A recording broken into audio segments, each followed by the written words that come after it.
Doktor, 4 na taon nang nagbe-birthday ng walang kanin at cake. And that is our topic for today's Winner Wednesday, and I will share with you kung ano yung personal winning moment ko. And this month is October, and October is my birth month. And I thought of sharing with you a special Winner Wednesday episode for our LCF Lifestyle Talk with yours truly, Doktora Rojo Tan, also known as your Diet Doktora.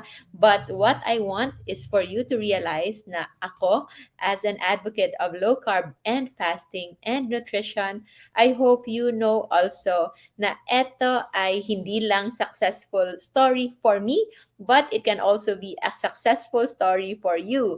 Medyo napaaga yung ating Winner Wednesday episode because I still have a meeting in a short while, but I just want you to know kung ano yung journey ko beforehand, and I was a sweet tooth. Kapag kumakain ako ng cake, dapat yung kinakain ko yung nasa corner cake. And kapag nagte-take home ako, whenever I go to a birthday party ng other loved ones, friends, and family, alam nila na yung ibibigay nila sa akin is yung cake na walang chiffon. Only the icing. Ganon ako ka-addict before sa sweets.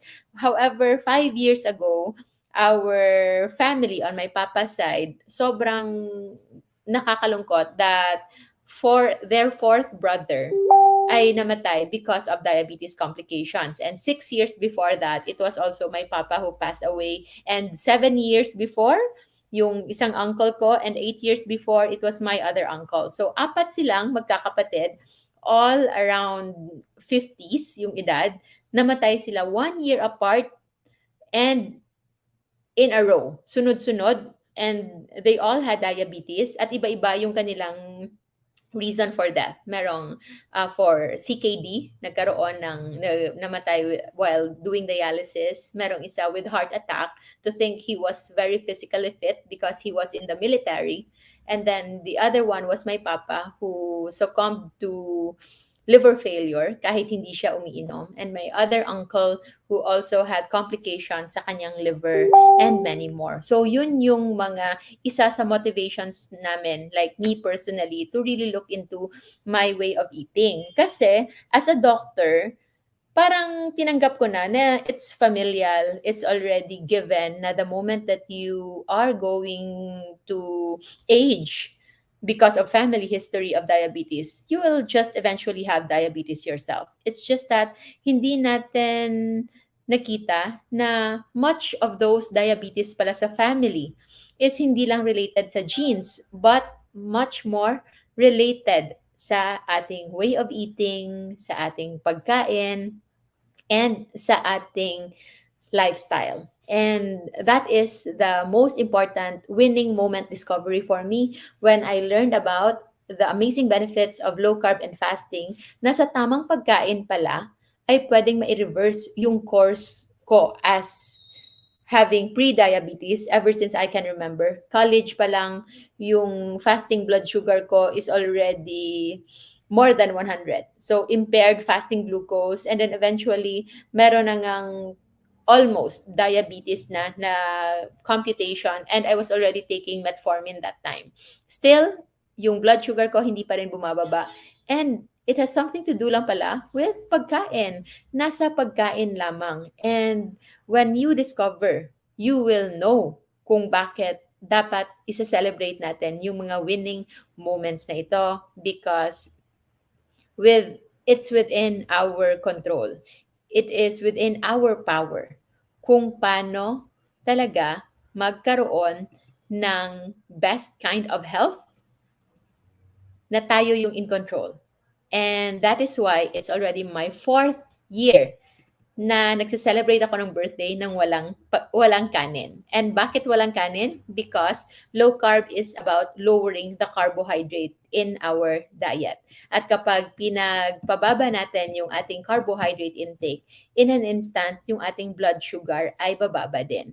So, eto yung mga pagkain hindi ko na kinakain on a day-to-day basis and most especially on my birthday. Yung iba, they will think na when it's your birthday, you have this sense of entitlement na because it's your birthday, you can cheat. But for me, I don't want to celebrate that existence with the very food na makakapag-threaten ng ating health, ng ating existence. So if you can see here sa ating blood glucose impact of food based on spectrum, yung mga pagkain nasa far end, yung magbibigay ng dangerous kind of hyperglycemia. Hindi nyo ba napansin? They are actually the ones that dominate our meals, our buffet table kapag merong celebration. Lahat ng mga matatamis, dessert tables, grazing tables, merong cakes, iba't ibang klaseng cakes, there's soft drinks, mga juices, iced tea, all of those are foods that are going to endanger our existence kapag especially parati natin itong tinitake. And kanin is the next worst thing. Kanin, white breads, and other byproducts. So, kasama na dyan yung pasta, yung spaghetti na paborito ng mga Pinoy. Spaghetti, and if you add the sauces there, especially mga highly processed sauces, most likely it will become a very dangerous kind of combination. Kahit brown rice pa yan, wheat bread pa yan, high fiber, yes, they are of lower na glucose impact as compared to the ones on the red zone. Pero mataas pa rin. And that's why, for the longest time, hindi na ako kumakain kahit pa root crops. Root crops is considered part of primal diet ng mga tao. So we can actually accommodate that, but they are in the yellow zone, caution list. Dahil as much as they are part of our primal na way of eating, yung ating mga ninuno, they are not supposed to be eaten every day. If we are successful sa paghahanap natin ng pagkain na more nutritious, mas masarap, like meat or seafoods sa mga areas na kung saan marami yung mga mangingisda nating ninuno, then we don't want to eat root crops during that time. But now we consider root crops as parang pinaka-nutritious na pagkain, including fruits. But what we don't know is isang kamote, like maybe isang fist of kamote, isang ganito, yung equivalent na niyan nasa 4 to 6 teaspoons na asukal. Para na tayong kumakain ng 4 to 6 teaspoons na kutsarita ng asukal every time we eat that. Same thing with saging. Isang saging lang, ang katumbas niyan, nasa 6 teaspoons na rin. 5 to 6 teaspoons na kutsarita ng saging. Hindi ka na nga kumakain ng cake, pero yung saging mo na kinakain every meal, 3 times a day, so that's actually equivalent to around 15 teaspoons of sugar. Can you imagine nakakain ka ng 15 kutsarita ng asukal? And that is equivalent to your 3 banana.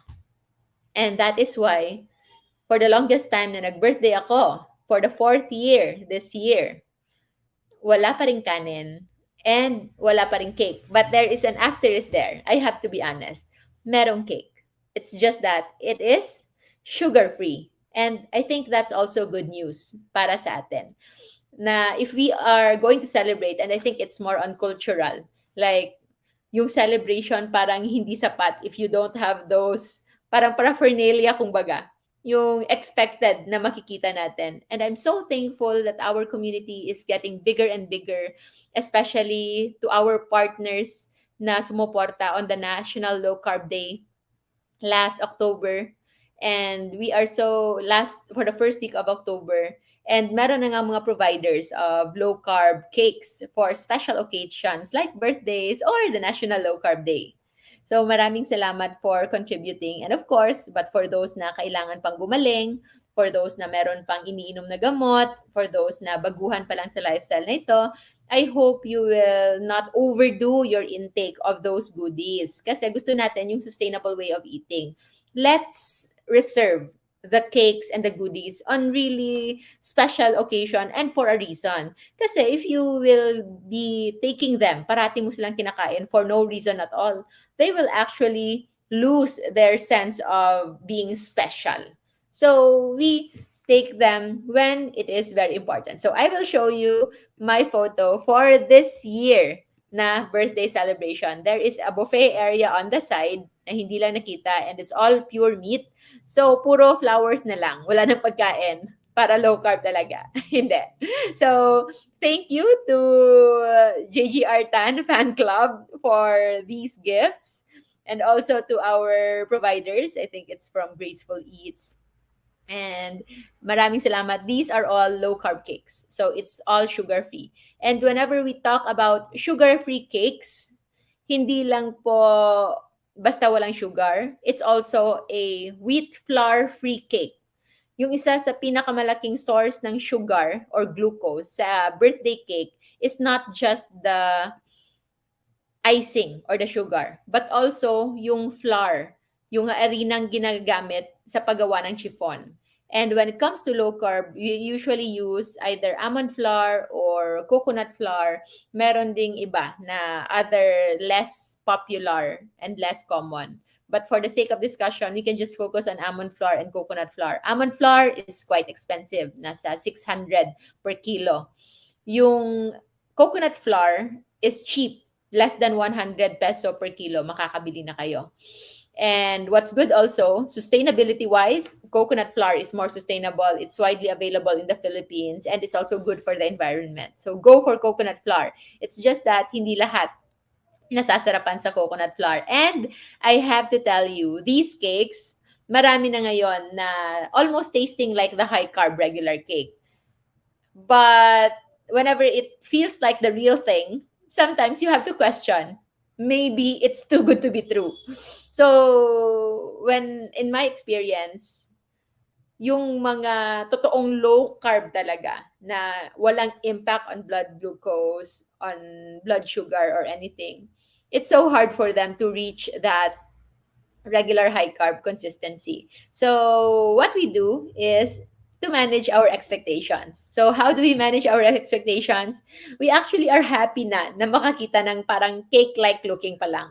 And sometimes we finish our meal not even touching those mga cakes for celebrations. Just so na nandyan lang sila. And if we eat naman, hindi rin tulad noon na yung kinukuha mo talaga yung pinakamalaking slice. Because when it comes to celebration of life, hindi lang basta yung sarap sa pagkain yung tinitingnan natin, but we are looking into more sustainable sources of happiness. And that is the quality time that we spend with our families, the amount of energy that we have in order for us to do our task, our responsibilities, just like now, kakatapos lang ng ating online consultations. And hello to my patients. Maraming salamat po for the trust and confidence na binigay ninyo sa amin. And of course, to also enjoy life and savor life and do whatever it is na kung ano yung nasa puso natin. So, try to look for other more fulfilling sources of happiness. Hindi lang basta pagkain. And if ever you are like me and many other in the Philippines na ang ating love language and happiness language always comes with food, know that it can be done. We can always celebrate good times with good food. And we have different kinds of food to enjoy. And now, instead of focusing on cakes, on goodies, on ice cream, on kanin, we celebrate with real food, seafood, steak, beef, pork, chicken, eggs, and all of those foods that we can enjoy without jeopardizing our health. So these are the foods that I enjoy mostly every day of my life now. Going 4 years now? Yes, 4 years. We are already on our way to our fifth year of low carb and fasting journey. And so far, I've never felt better. Yung ating health is only improving over the years, and I feel like I am healthier than I was 5 years ago or 10 years ago or 15 years ago.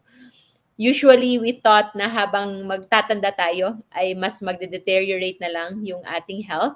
But it's no longer the case when it comes to low carb. So, if you've been celebrating your birthday na meron pa rin kanin, meron pa rin macaroni salad, spaghetti, meron pang loaf bread on the side, at merong mga soft drinks, you are actually not helping your body to live longer. Yes, you may say na it's an excuse na that time you have this chance to celebrate. But what is more important?